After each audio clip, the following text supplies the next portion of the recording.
সরকার দায়িত্ব নিল, কবিগুরুকে প্রধানমন্ত্রী প্রণাম জানিয়ে মুখ্যমন্ত্রীকে দেওয়ালেন এবং আমরা দায়িত্বভার নিলাম।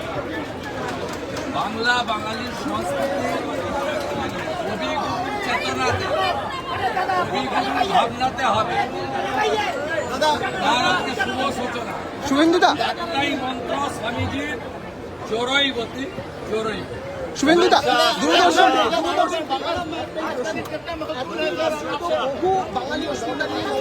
আস্তে আস্তে আক্রমণ করেছে।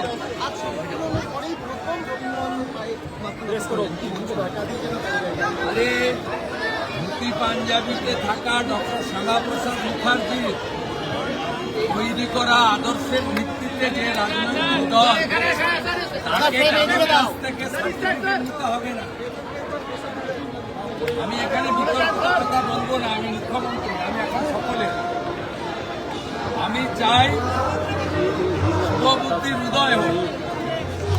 আমি শুধু বলবো যারা এখনো সমালোচনা করছেন তাদের চৈতন্য উদয় হোক। আসল বাংলার অনেক ক্ষতি হয়ে গেছে, শিক্ষা হারিয়ে গেছে, সংস্কৃতি ধ্বংস হয়ে গেছে। আমরা বাংলাটাকে নবনির্মাণ করি, অনেক দায়িত্ব। এখন এইসব রাজনৈতিক প্রচারী একে অপরের সমালোচনার সময় নয়। যারা করতে চাইছে করুন, আমরা শুধু এগিয়ে যাব। আমরা করবো জয়। চোরই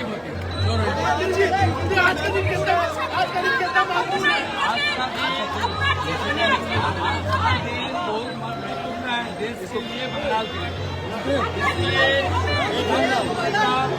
प्रधानमंत्री का इच्छा था नया सरकार रविंद्र जयंती का दिन अपना कार्यकाल शुरू करें।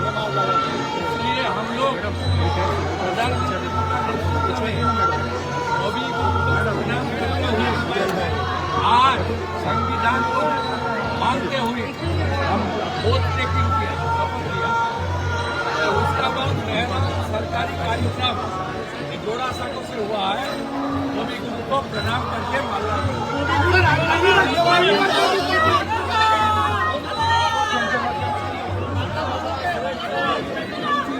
অধিকারী তার বক্তব্য রাখলেন আমাদের সামনে। এই মুহূর্তে শুভেন্দু অধিকারী তিনি সকলের উদ্দেশ্যে হাত লাগালেন এবং সকল সাংবাদিকের সঙ্গে কথা বলছেন এবং একটাই বক্তব্য শুভেন্দু অধিকারীর, এখন সময় বাঙালি অস্মিতা নিয়ে আরও কাজ করার, সমালোচনা কোনো কিছু নয়, শুধুমাত্র বাংলাকে